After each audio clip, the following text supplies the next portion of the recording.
자, 오늘 본문은 사사기의 3장 말씀입니다. 사사기를 묵상해 보신 분이거나 지난 저의 설교를 들어보신 분은 기억을 하시겠지만 사사기 1장과 2장은 사실 서론격에 해당하는 장입니다.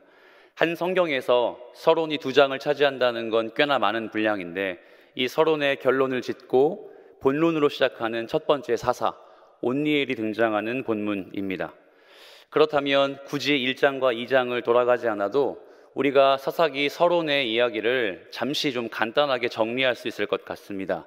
그건 바로 기억하시는 분들 계시겠지만 이스라엘 백성들이 가나안 땅을 정복했지만 그 족속들을 몰아내지 못하고 어떻게 했죠? 함께 살았습니다. 이게 바로 사사기 말씀의 서론이 됩니다. 이스라엘 백성들이 가나안 땅을 정복했음에도 불구하고 그 땅의 백성들을 몰아내지 못하고 그들과 함께 살았다. 이스라엘은 가나안 땅에 남겨둔 이방 족속을 쫓아내지 못했습니다. 그래서 하나님이 몹시 화가 나셔서 이런 말씀하셨죠. 얘들아, 그들이 너희 옆구리에 가시가 될 거다. 그들의 신이 너희에게 언젠가는 올무가 되겠다고 경고하셨어요. 그럼에도 불구하고 이스라엘 백성들은 그 사실을 들었음에도 불구하고 하나님의 말씀에 불순종하고 가나안 사람들과 같이 함께 살았습니다. 그런데 재미있게도 본문은 이 이스라엘 백성들의 철없는 행동, 하나님의 말씀에 불순종했던 행위에 집중하지 않고 다른 관점으로 풀어가고 있는 걸 우리가 발견하게 됩니다. 자, 서론이 2장까지라고 말씀드렸죠. 그 서론이 끝나고 본론이 시작되는 3장의 첫 구절부터 보니 이스라엘 백성들의 잘못됨을 고발함에도 마땅한데 그렇게 이야기하지 않고 아주 재미난 표현을 사용하고 있어요. 한번 1절부터 3절까지의 말씀을 찬찬히 읽어보겠습니다. 함께 읽죠. 시작. 여호와께서 가나안의 모든 전쟁들을 알지 못한 이스라엘을 시험하려 하시며 이스라엘 자손의 세대 중에 아직 전쟁을 알지 못하는 자들에게 그것을 가르쳐 알게 하려 하사 남겨두신 이방 민족들은 블레셋의 5 군주들과 모든 가나안 족속과 시돈 족속과 바알 헤르몬 산에서부터 하맛 입구까지 레바논 산에 거주하는 히위 족속이라. 아멘. 여러분 보시면 이들은 하나님의 말씀을 불순종해서 가나안의 백성들과 함께 살았다는 서론을 공부했습니다. 서론에 그렇게 나와 있는데 애처롭고 또 흥미롭게도 이 사실은 이스라엘 백성들의 불충함 때문이라고 이야기하지 않고 2절 말씀을 보십시오. 하나님이 남겨두신 이방 민족들은, 이건 분명히 하나님이 이스라엘 백성들 앞에 가나안 백성들을 쫓아내지 못하도록 남겨두셨다고 이야기합니다. 그렇다면 사랑하는 여러분, 제가 질문을 드려보죠. 이건 이스라엘 백성들이 잘못해서 가나안 사람들과 함께 산 겁니까? 아니면 하나님이 일부러 이스라엘 백성들에게 무언가 요구하시려고 남겨놓으신 겁니까? 전자일까요? 후자일까요? 후자겠죠. 이스라엘 백성들이 범죄하여 하나님의 말씀에 불순종했던 것은 사실 그들의 부족함도 맞지만 성경은 이야기합니다. 이거 하나님이 남겨두신 거다. 그런데 사랑하는 여러분, 하나님께서 이스라엘에게 가나안 족속을 남겨두도록 하신 게 정말로 맞다면 저나 여러분 이거 납득이 가십니까? 사랑하는 자녀들을 악의 구렁텅이로 몰아내기 위해서 하나님이 소위 올무를 쓰신 거 아닐까요? 이스라엘 백성들 뻔히 가나안 백성들과 혼인할 거 아는데 그들의 신 바알과 아세라 같은 우상을 섬길 거 뻔한데 어떻게 하나님은 이스라엘 백성들을 죄 짓게 만들도록 길을 평탄케 하셨을까요? 그걸 하나님이 모르실 리 없죠. 왜 하나님은 이스라엘 백성들 눈앞에 이방의 가나안 7 족속을 그대로 남겨두셨을까요? 여러분, 이런 하나님의 마음을 이해하실 수 있습니까? 우리는 신앙생활을 하며 하나님을 종종 오해하곤 합니다. 그게 무슨 뜻일까요? 하나님이 마치 하나님의 형상으로 지으신 사람을 통해 하나님의 사람들에게 통제하고 억압하고 하지마, 이거 해야 돼, 우리를 가두어 놓으시는 그런 아주 압제하시는 신으로 말입니다. 하나님은 하나님의 백성들과 그렇게 관계를 맺으시는 신이 아닙니다. 우리 아버지 되신 하나님은 우리 모든 백성들을 인격자로 여기셔서 자유롭게 그 삶을 선택할 수 있도록 만들어 주셨습니다. 그래서 성경 말씀을 곳곳이 훑어보면 하나님의 사람들에게 죄 지을 수 있도록 죄 짓는 상황에서 기다려주시고 의를 선택할 수 있도록 열어주시되 이렇게 말씀하시는 거예요. 부디 내가 사랑하는 내 백성들이 나를 주인으로 섬기고 내 통치권 안에 들어와 주기를 바란다. 하나님의 백성들에게만 주신 축복은, 특권은 우리에게 자유로운 삶을 살 수 있도록 만들어 주셨다는 점입니다. 하나님은 그래서 특별히 사랑하시는 이스라엘 백성들에게 누가 봐도 죄를 지을 법하고 누가 봐도 이방의 민족들과 혼인 맺을 거 알지만 하나님은 그 백성들을 남겨놓으시고 마치 이렇게 말씀하시는 거예요. 눈앞에 너희의 유혹이 있을지라도 참 주인이고 주재권 있는 나에게로, 내 뜻에게로 순종하는 내 아들이요 딸들이 되기를 바란다. 사랑하는 여러분, 우리가 예수를 믿고 신앙생활을 하는 방향은 바로 이와 같습니다.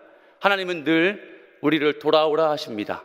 그리고 하나님은 늘 우리가 즉각 죄를 짓고 하나님의 방법대로 살지 않을지라도 심판하지 않고 궁극적으로 주의 은혜를 깨닫게 하셔서 언젠가 하나님의 뜻 범주 안에 우리가 돌아오게끔 그 방편을 마련하시는 분이시죠.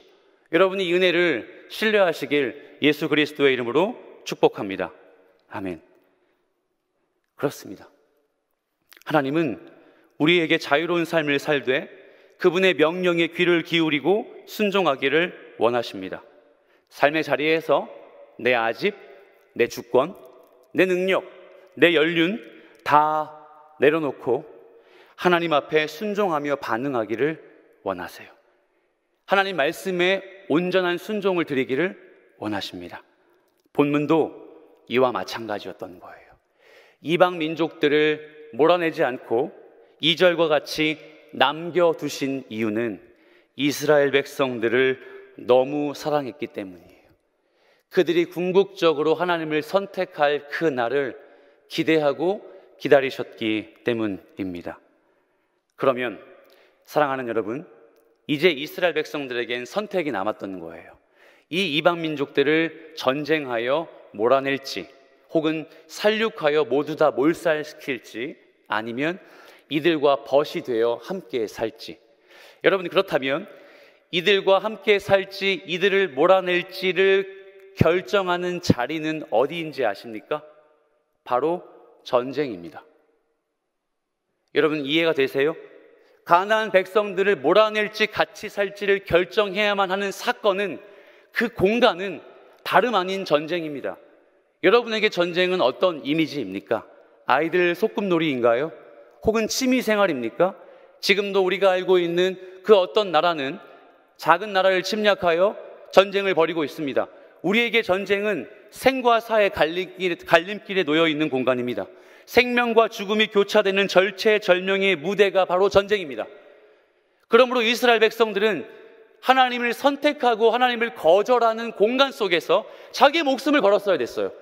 자기의 목숨을 걸어 하나님 편에 설 것인가, 하나님 말씀에 순종할 것인가, 아니면 이들과 함께 그 약속의 땅에서 젖과 꿀이 흐르는 그 땅에서 안락과 평온을, 샬롬을, 진정한 샬롬을 이루고 싶어 안달났어야 했는가.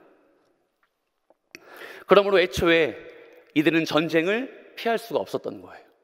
가나안 땅에 들어가면 그들은 더 이상 전쟁을 포기하지 않고 전쟁을 외면하지 않고 바로 7개의 족속과 싸워서 전쟁에서 승리했어야만 했습니다. 이들에게 더 이상 평안은 없었던 거예요. 그러므로 하나님은 이방 민족들을 남겨두신 이유가 전쟁을 하라고 말씀하셨던 겁니다. 이쯤 하면 하나님을 또 오해하고 싶상이죠. 아니 목사님, 사랑하는 주의 백성들에게 전쟁을 하라고 말씀하시는 하나님은 우리가 알고 있는 인자하신 하나님이거나 사랑이 가득한, 속성으로 사랑이 가득한 하나님이 아니지 않습니까? 물론 그렇게 생각하실 수 있죠. 어떻게 하나님의 아들, 딸들에게 전쟁을 하게 만드실 수 있냐는 겁니다. 하지만 1절 말씀에 이렇게 나와 있습니다. 제가 한번 읽어드릴게요. 여호와께서 가나안의 모든 전쟁들을 알지 못한 이스라엘을 시험하려 하시며, 전쟁을 이들이 몰랐습니다. 하나님이 전쟁하라고 가나안 땅에 보냈는데 너무도 놀라운 사실은 이들이 전쟁을 몰라요. 그렇다면 여러분, 이들이 전쟁을 모른다는 게 어떤 의미일까요? 전쟁의 원리를 모른다는 걸까요? 아니면 전쟁할 줄을 몰라서 무기가 없고 최첨단 무기가 없고 군사력이 충분하지 않다는 의미일까요? 성경 한 구절을 찾아보겠습니다. 출애굽기 14장 14절에 이렇게 나와 있습니다. 이들이 전쟁을 알지 못하는 그 정답이 여기에 바로 나와 있죠. 한번 읽어주세요. 시작.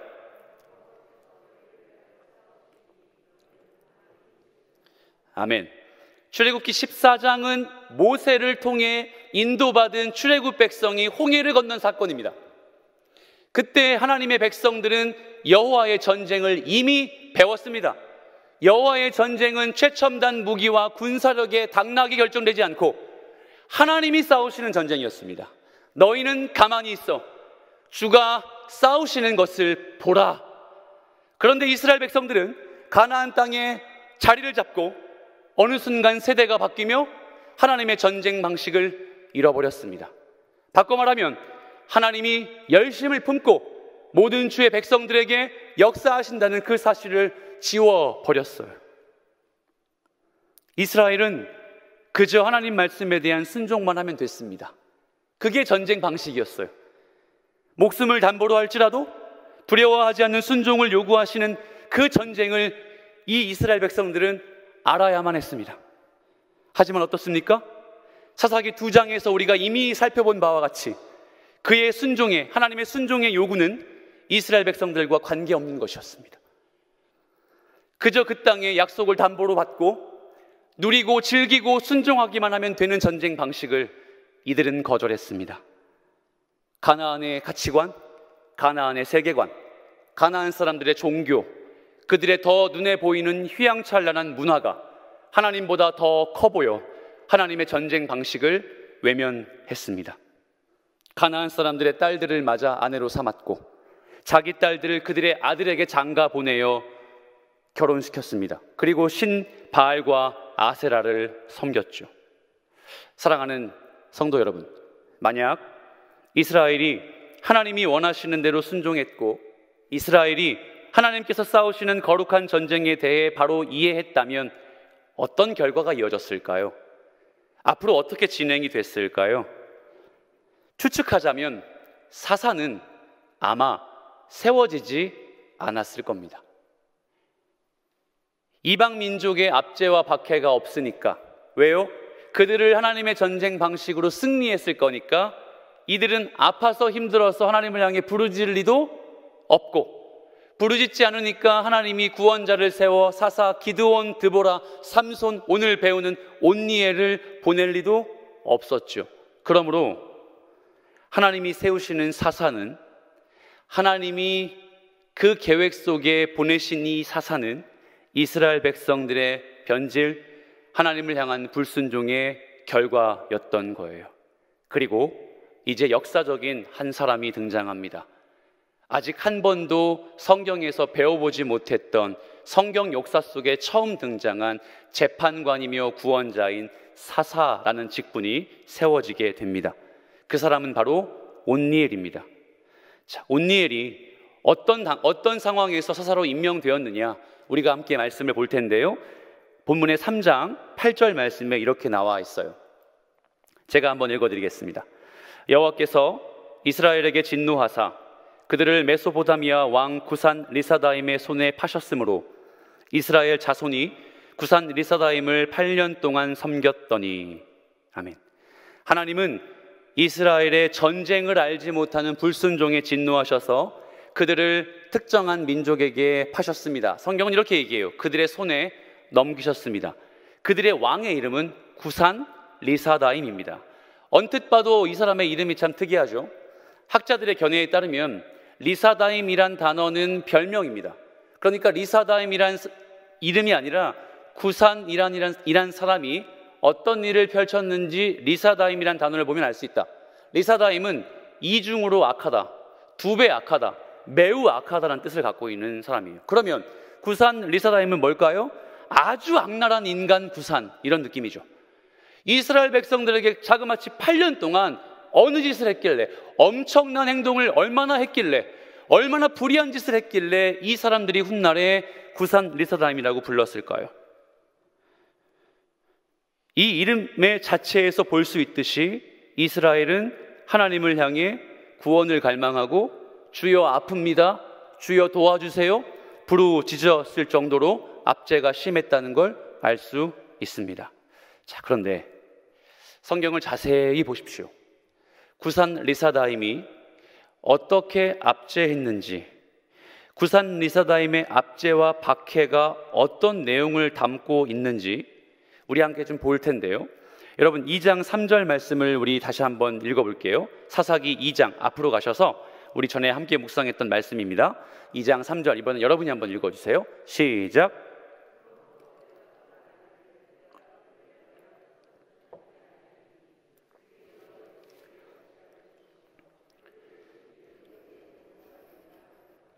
아멘. 제가 설교의 서두에도 말씀드린 내용이죠. 가나안 땅의 7 족속을 쫓아내지 않아서 하나님이 훗날에 너희의 옆구리에 가시가 되고 너희의 올무가 되는 신들이 있을 거야 라고 이야기한 요 맥락 속에 해당되는 족속이 누군지 아십니까? 가나안 땅 안에 거하는 7 족속과 그 옆에 살고 있는 블레셋이란 사람들이에요. 그런데 자세히 보십시오. 메소포타미아의 구산 리사다임은 방금 읽었던 2장 3절에 속하는 그 민족 속에 없습니다. 이게 무슨 일일까요? 하나님은 전쟁에 실패한 이스라엘 백성들에게 첫 번째 징계를 내리시며, 잘 들어, 너희 옆구리에 올무, 옆구리에 가시, 올무가 되게 할 거야. 누가요? 이들 민족과 이들 민족의 신이. 그런데 정작 첫 번째 압제를 시작한 걸 보고 나니 구산 리사다임 메소포타미아는 이 족속 안에 들어간 민족이 아니었던 거예요. 이게 무엇을 의미할까요? 두 가지 사실을 이야기합니다. 첫 번째, 자, 이때 이스라엘 백성들이 어떤 행동을 했느냐? 3장 5절과 6절입니다. 제가 읽어보겠습니다. 그러므로 이스라엘 자손은 가나안 족속과 헷 족속과 아모리 족속과 브리스 족속과 히위 족속과 여부스 족속 가운데에 거주하면서 그들의 딸들을 맞아 아내로 삼으며 자기 딸들을 그들의 아들들에게 주고 또 그들의 신들을 섬겼더라. 방금 읽은 이 5절과 6절의 족속들이 옆구리에 가시 올무가 될 사람들이었어요. 그렇다면 우리가 예상컨대 하나님이 첫 번째 압제를 하게 만드는 이방의 백성들은 누구여야 마땅합니까? 가나안 족속 중에 한 족속이야 마땅하죠. 그런데 이들이 아니라 다른 민족이었습니다. 왜요?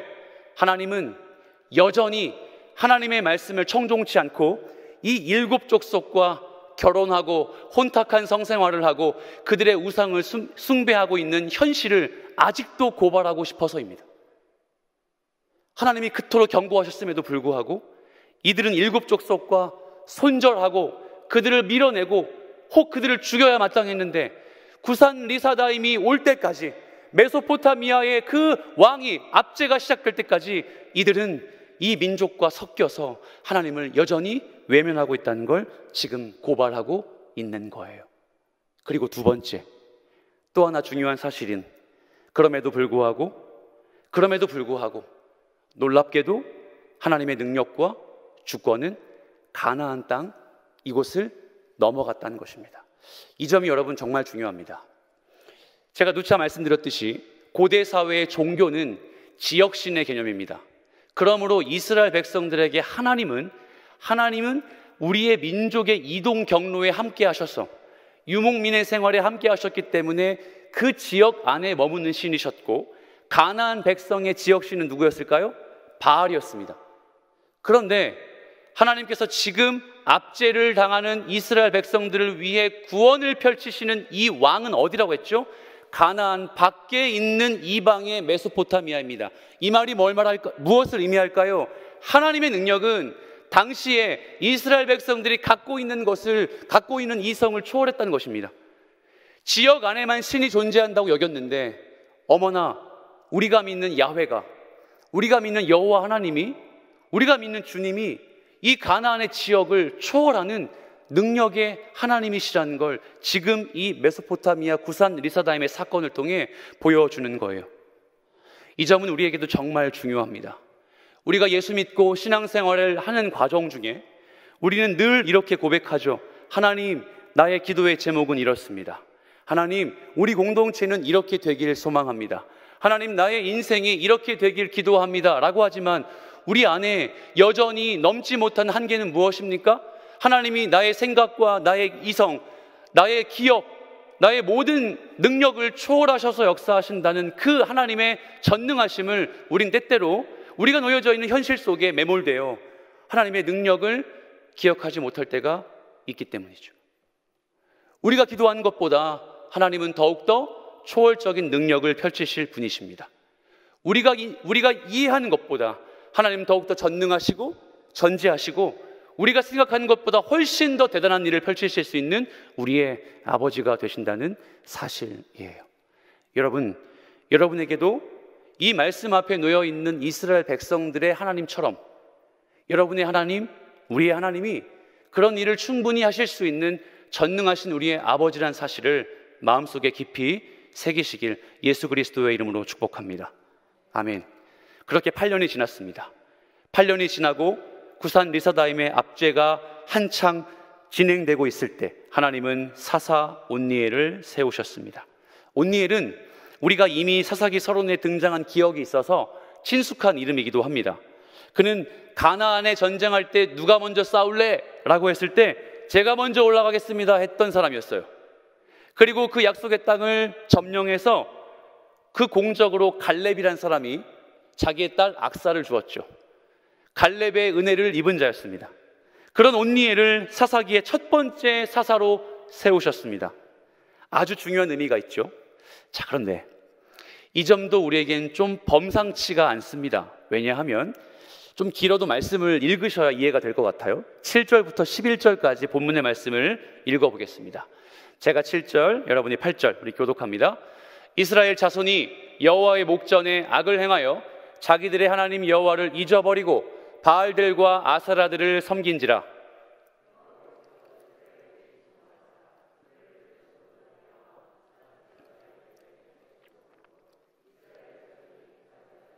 (8년) 동안 섬겼더니 이스라엘 자손이 여호와께 부르짖음에 여호와께서 이스라엘 자손을 위하여 한 구원자를 세워 그들을 구원하게 하시니 그는 곧 갈렙의 아우 그나스의 아들 온니엘이라.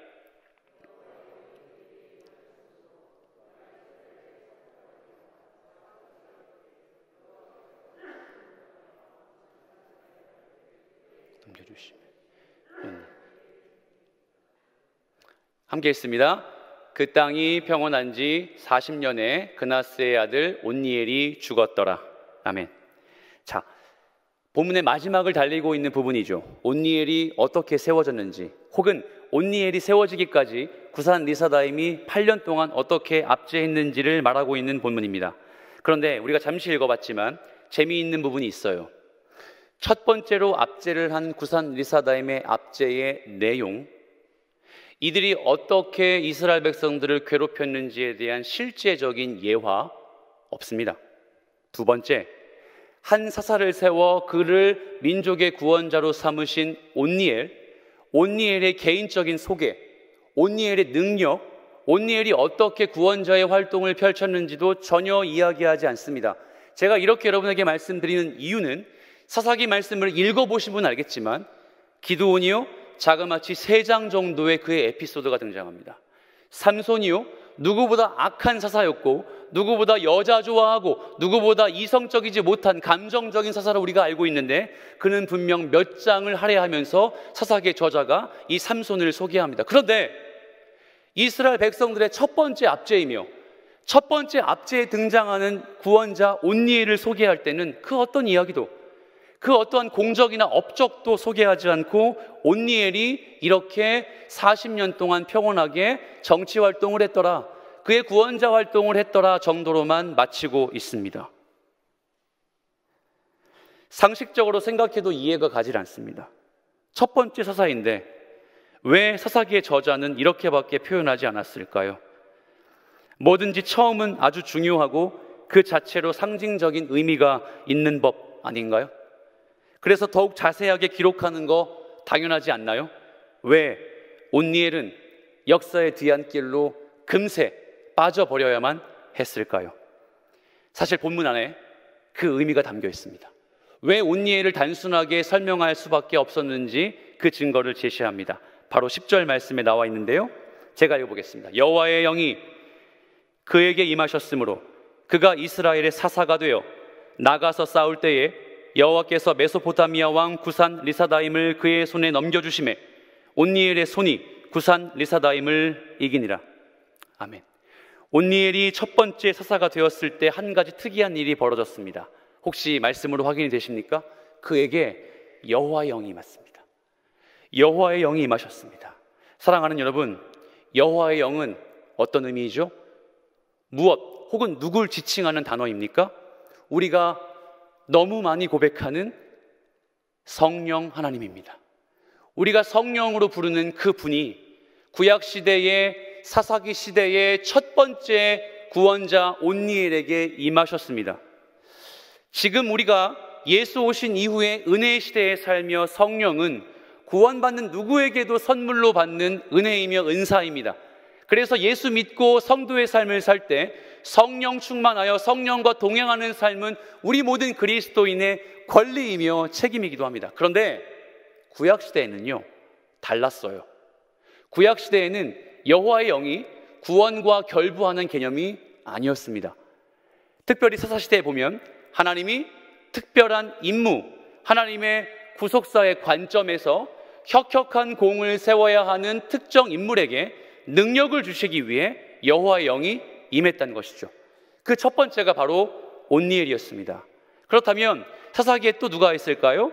바로 기드온이 있죠. 6장 34절입니다. 함께 읽어보죠. 시작. 여호와의 영이 기드온에게 임하시니 기드온이 나팔을 불매 아비에셀이 그의 뒤를 따라 부름을 받으니라. 아멘. 기드온도요, 여호와의 영이 임했다는 겁니다. 하나님의 영이 그에게 임해서 민족을 구원할 수 있는 사사의 역할을 부여받았다는 것이죠. 심지어 삼손도 여호와의 영을 경험했습니다. 14장 19절. 여호와의 영이 삼손에게 갑자기 임하시매 삼손이 아스글론에 내려가서 그곳 사람 30명을 쳐 죽였고 노력하여 수수께끼 푼 자에게 옷을 주고 심히 노하여 그의 아버지의 집으로 올라갔고. 마지막에 읽은 삼손의 이 스토리는요, 윤리적으로도 타당치 못한 내용이에요. 어떻게 이렇게 살육할 수 있지라고 반문할 정도로 이 삼손은 거룩하지 못한 사람이었어요. 그런데 그에게조차 여호와의 영이 임했습니다. 이처럼 여호와의 영이 임했다는 표현은 하나님께서 하시고자 하는 일을 반드시 성취하기 위해 사람을 사용하신다는 거예요.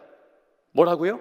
하나님이 작정하신 그 일을 반드시 성취하기 위해 하나님은 사람 구별하지 않고요, 주님이 선택하신 그 사람을 반드시 사용하신다는 사실입니다. 그래서 온니엘이 없는 거예요. 이 본문은 온니엘이 사사가 되어 무려 40년 동안 메소포타미아의 구산 리사다임을 이겼더라의 내용이 아니라 그 온니엘의 정체는 알 수 없지만 그 온니엘을 하나님의 영으로 선택하셔서 그 일을 펼치시는, 궁극적으로 이스라엘 백성들을 구원하시는 하나님의 전쟁의 스토리를 오늘 본문에서 첫 번째 사사 온니엘을 통해 우리가 마주하게 된 겁니다. 사랑하는 성도 여러분, 비록 온니엘의 사적인 이야기나 구체적인 행적을 밝히지 않았지만 여호와의 영이 그에게 임하셨습니다. 이건 어떤 상상을 하게 할까요? 하나님이 우리를 사용하셔서 주의 백성들을 복음 앞에 사용하셔서 쓰임받게 하실 때 주님이 선택한 모든 주의 백성들 반드시 사용하십니다. 우리를 통해 하나님의 영광이 반드시 드러납니다. 여호와의 영은 이루고자 하는 그 일을 위해, 우리 박영선 목사님이 이런 말씀을 하셨거든요. 하나님의 열심히 우리를 반드시 사용하신다 말씀하는 것이죠. 본문이 여기서 끝을 맺으면 참 좋겠지만 본문은 우리에게 또 한 가지 재미있는 힌트를 제공합니다. 우리가 절대로 잊지 말아야 할 말씀의 진짜 의미가 바로 여기서 또 하나 있습니다. 온니엘을 왜 최전방으로 내세우지 않았는가? 왜 온니엘의 그럴싸한 업적과 공적은 전혀 드러나서는 안 되는가? 그게 바로 다시 한번 읽어야 할 8절 말씀입니다. 자, 이제 8절 말씀을 한번 읽어주시겠습니까? 시작. 이스라엘에게 진노하사 그들을 메소포타미아 왕 구산 리사다임의 손에 파셨으므로 이스라엘 자손이 구산 리사다임을 8년 동안 섬겼다니. 아멘. 바로 8절에서 확인할 수 있는 손입니다. 이 손은 히브리어 야드란 단어를 사용했습니다. 사실 히브리어 야드는 정확한 대상에게만 사용하는 단어예요. 이 야드를 사람에게 사용할 수 없어요. 그럼 누굴까요? 하나님입니다. 손이라는 단어는 바로 하나님에게만 어울릴 수 있는 단어입니다. 그렇다면 8절 말씀은 어떤 뉘앙스를 갖고 있을까요?